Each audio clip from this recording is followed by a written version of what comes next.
All right, welcome back to part 2 here of the 7 Years' War lecture. So here's a map of some French expansion, and I'm going to get into it a little bit here. So in the 18th century, most French Americans lived in this area here. And this is the St. Lawrence River, and this is Quebec City right here. So most people are living in this area right here. Population increase in this area was natural, so we weren't getting a whole lot of immigration to this area. People were having babies, and that was the population increase. And people in this area, a lot like New England, they had better health, and they also had more freedom than they did in France. There were some enslaved people in this area, largely Native Americans, who had been captured by French allies, namely the Hurons. And so the French in this area were dependent on their allies, and they had mostly good relationships and mostly good treatment. And this is because France was really good at doing one thing that the other colonizers were not, and that was compromising with native groups, learning their customs, trading with them in a more fair manner, treating them more like equals. Okay, so there's one expedition in 1682 that I want to talk about. And this is De La Salle, who traveled down the Mississippi River looking for better trade network, looking for more allies.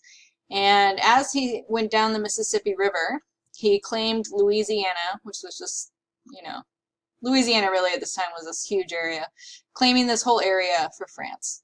And so you can see this area in white all here. This is French territory. On his journey, he did make several powerful alliances and ended up making France a major power. One of the really important things about this exploration was that because France had all of this land and the water navigation and the allies, they could basically travel all the way from New France up here in Quebec through this way down and even down into the Caribbean. So they had full access with their American colonies.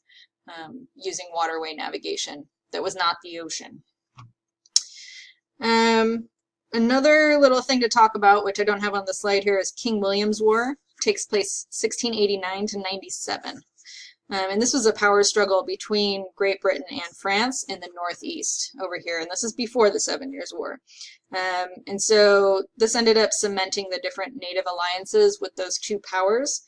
The colonists ended up ending this war in 97, but their native allies kept fighting each other for 4 more years, heavily decimating each other.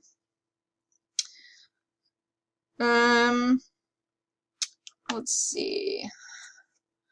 So, 1690s was when France starts focusing more on Louisiana. Again, it secured the route down to the Caribbean, and they were cementing their alliance network, trading with their allies, trading their European goods, and then acquiring furs, food, and then military protection through these alliances.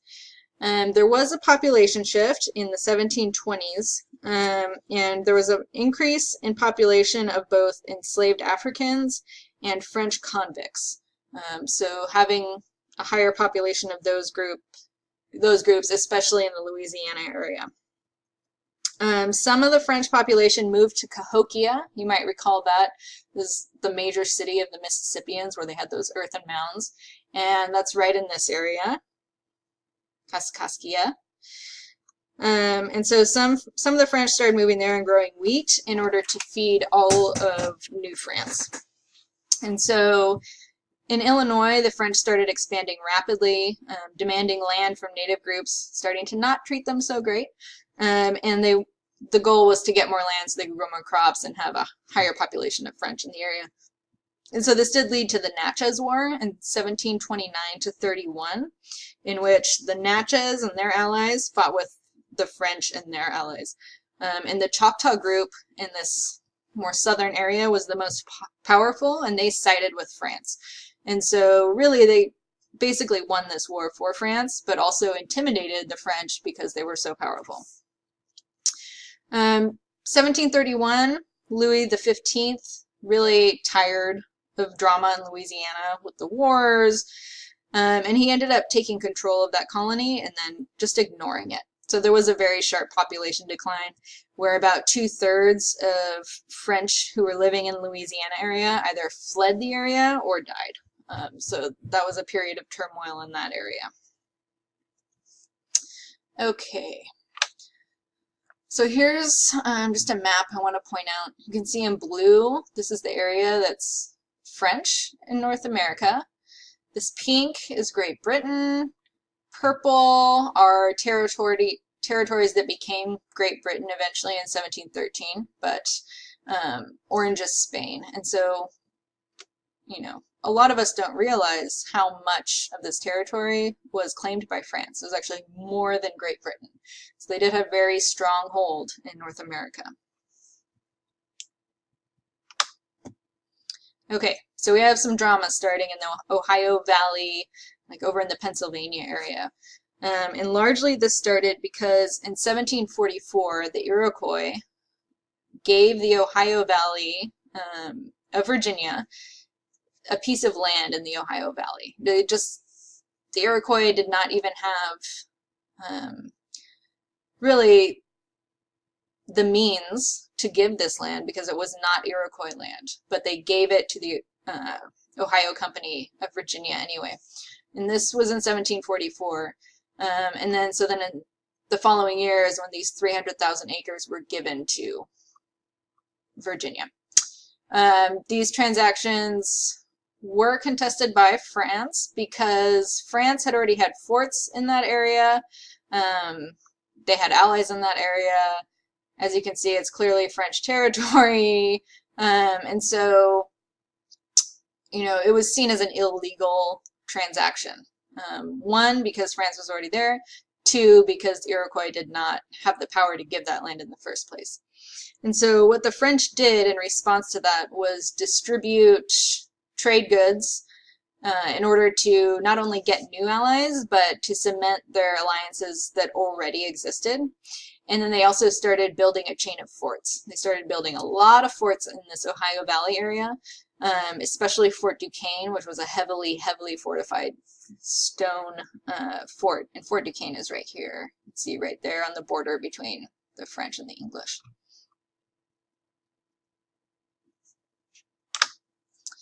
Okay, so the British panic because how France is reacting to this, and 7 of the colonies met with the Iroquois League to try and cement their alliance and prevent them from allying with France.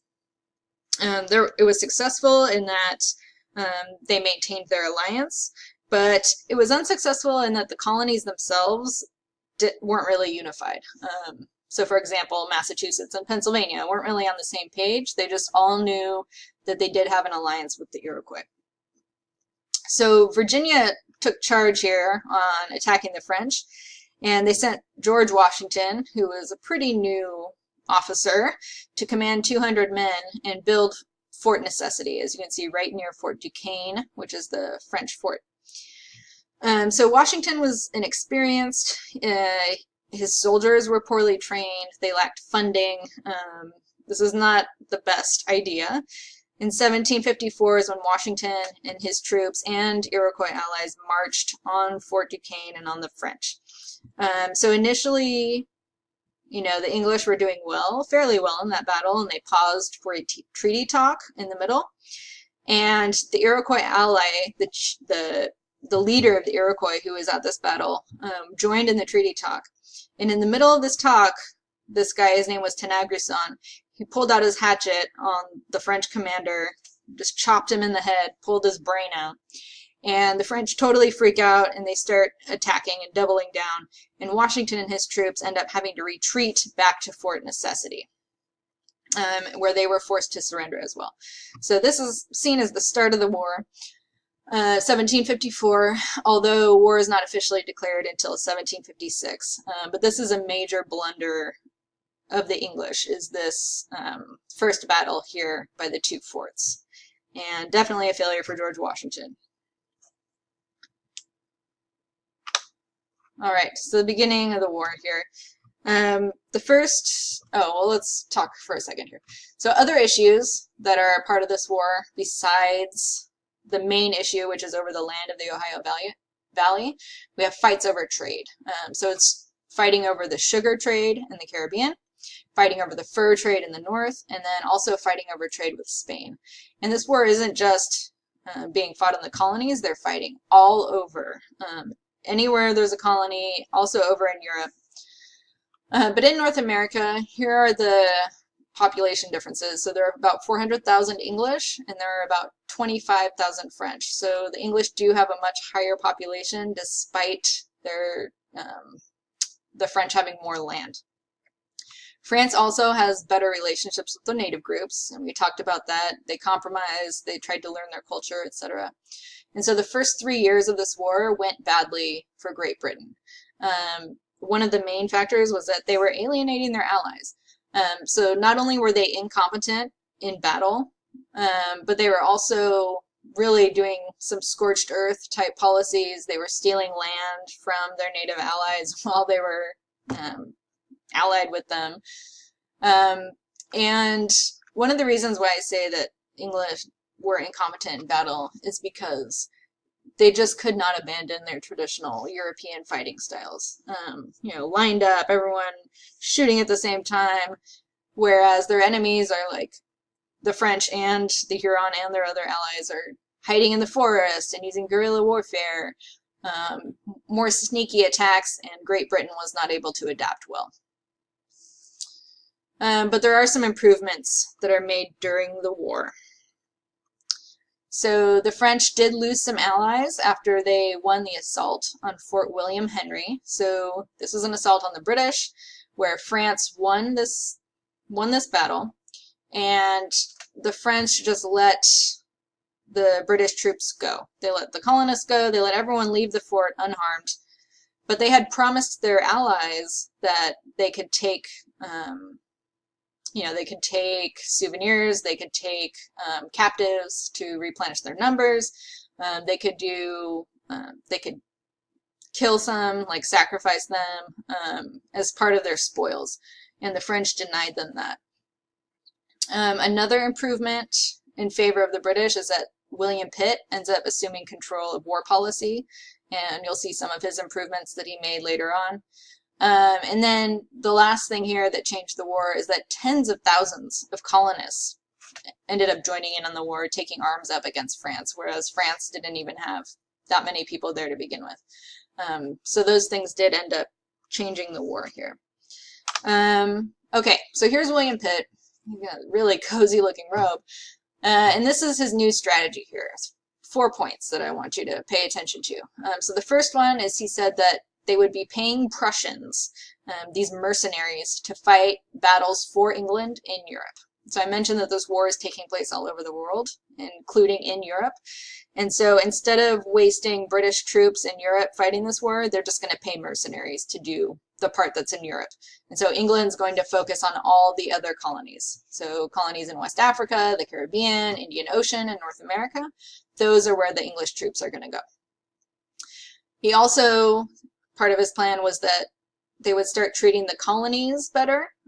Instead of bossing them around so much, acting like they're better, they're going to start treating them more as equals, and then also treat the native allies better. Start paying them to fight. Stop harassing them so much. Stop it with the taking of the land, and etc. One last point I want to mention is that there was also a blockade that he implemented on the St. Lawrence River. And so England was able to shut down trade on that river, which was, as you know, where most of the French were living at the time, and that really posed a problem as well. I do like to point out this quote of William Pitt. It's really just such a gutsy quote. I know that I can save this country and that no one else can. I just can't imagine saying something like that. If I ever assert confidence in something and say that I'm going to do it well, it just doesn't work out for me. So good for William Pitt. He really did make that happen. And it's 1428, so I got to pause here, and I think the next part 3 will be the last part. Probably won't go the full 15 minutes. So grab some coffee, have a snack, whatever. We'll see you in a minute.